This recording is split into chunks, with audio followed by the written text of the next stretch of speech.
toutes les fois où vous avez fait ces choses à l'un de ces plus petits de mes frères, c'est à moi que vous l'avez fait. C'est ce que le Christ, roi de l'univers que nous célébrons cette solennité, dira à chacun d'entre nous, quand à la fin, notre âme paraîtra devant lui pour le jugement dernier, comme nous le raconte l'évangile de ce dimanche. La scène du jugement telle que racontée par saint Matthieu est solennelle et peut nous rendre anxieux. Le Christ nous rappelle que notre Dieu est un roi universel qui appelle chacun à rendre compte de ses actions. Son jugement cependant n'est pas selon nos pensées ni nos attentes. Il peut donc arriver qu'à ce moment suprême, nous ne reconnaissions plus notre roi, nous ne reconnaissions plus le Christ, ce Jésus que nous chantons et louons tous les jours dans nos églises ou à la maison. Son verdict nous surprendra si nous n'agissons pas déjà maintenant et ici-bas selon son commandement de miséricorde et d'amour envers le prochain. Puisque notre sort, en fait, n'est pas décidé dans l'au-delà, mais ici et maintenant. C'est maintenant que nous parlons pour le Christ ou contre lui, selon la manière dont nous prenons soin ou pas de nos frères et sœurs qui nous entourent. L'évangile d'aujourd'hui est très explicite sur le jugement que nous subirons à la fin de notre vie.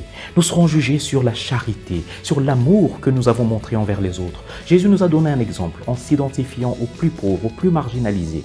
Voilà pourquoi nous devons apprendre à les regarder, à regarder les autres avec les yeux du cœur, voir en eux des personnes qui ont besoin de notre aide, de notre sourire, de notre compréhension. Ce n'est qu'ainsi que, guidés par la foi, nous verrons en eux l'image même de Dieu. Nous entendrons dans le fond de notre conscience l'appel silencieux de l'Esprit Saint à aider l'autre à vivre aussi une vie plus digne. Nous ressentirons l'urgence de ne pas être indifférents à leurs besoins. Saint Grégoire de Nazianze disait à ses paroissiens, « Vous vous dites peut-être que la charité n'est pas obligatoire, mais libre, qu'elle n'est pas une loi, mais un simple conseil. Je l'aimerais aussi et je le pense volontiers. Mais le côté gauche de Dieu me fait peur, ce côté où il a rassemblé les chèvres pour leur faire des reproches, non pas parce qu'elles ont volé, pillé, commis l'adultère ou commis d'autres crimes similaires, mais parce qu'elles n'ont pas honoré le Christ dans la personne de ces pauvres. Si vous voulez me croire, vous, disciples du Christ, ses frères et co-héritiers, maintenant qu'il n'est pas encore tard, visitons le Christ, servons le Christ, nourrissons le Christ, habillons le Christ, accueillons le Christ, honorons le Christ dans les plus pauvres. Vous voulez honorer le corps du Christ? Ne le méprisez pas quand vous le voyez couvert de vêtements usés, disait saint Jean Chrysostome.